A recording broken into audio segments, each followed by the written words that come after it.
Eu tenho trabalhado já há alguns anos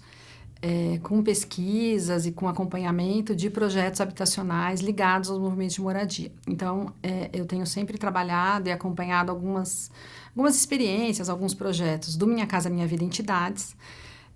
e a partir disso eu passei a ter um contato cada vez mais próximo com os movimentos de moradia que atuam sobretudo na área central de São Paulo. Então, a partir disso, chegar nesse trabalho com as ocupações vem muito mais a partir de um caminho de uma pesquisa sobre política habitacional, movimento de moradia e aí as ocupações.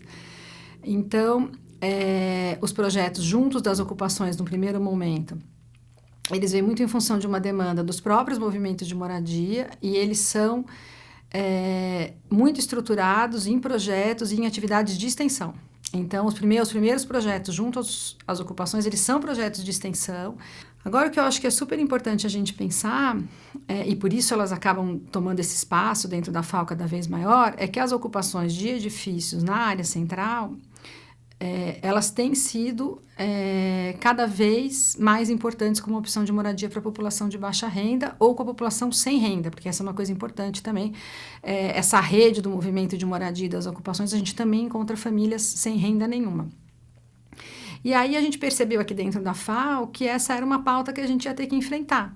Tanto do ponto de vista de pesquisa, como da gente pensar alternativas, quer dizer, então experiências paradigmáticas, por exemplo, como é uma das que eu acompanho, que é um edifício na Avenida Ipiranga, que foi ocupado, é um edifício público, esse edifício foi cedido para o movimento de moradia, foi feita uma obra de reforma com verba do Minha Casa Minha Vida Entidades, e hoje em dia ele é o primeiro projeto de reforma de edifício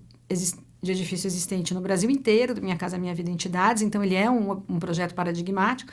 Só que a gente percebe cada vez mais que casos excepcionais e super exitosos como esse não acontecerão. E que essas ocupações que presentes no centro de São Paulo ou na periferia, elas têm cada vez menos. A história delas vai ser uma história de sucesso, de ter dinheiro para poder fazer a reforma e as famílias morarem em apartamentos reformados. O que a gente percebeu é o seguinte, que a gente tem que olhar para essas ocupações de edifício e para possíveis intervenções ou nas nossas contribuições como arquitetos e urbanistas nessa situação de moradia, como uma situação que ela é precária, mas que a gente vai ter que pensar quais são os tipos de ajuste, de melhoria que a gente vai fazer numa situação em que essas famílias não vão sair dos prédios e que eles não vão poder ser integralmente reformados, como aconteceu com o Ipiranga. Toda essa situação, que é uma situação idealizada de projeto e de intervenção nesses edifícios existentes, nesse momento ela está paralisada, então a gente está tentando, nessa nossa atuação, tanto de pesquisa como de extensão, pensar como a gente consegue melhorar a condição de vida dessas famílias que estão morando nas ocupações, dentro dessa perspectiva, que é a perspectiva que a gente tem de quase nenhuma verba pública. Então, essa tem sido a nossa atuação aqui dentro da FAO, a minha e de alguns colegas, que ela tangencia a questão da pesquisa, mas também a extensão universitária.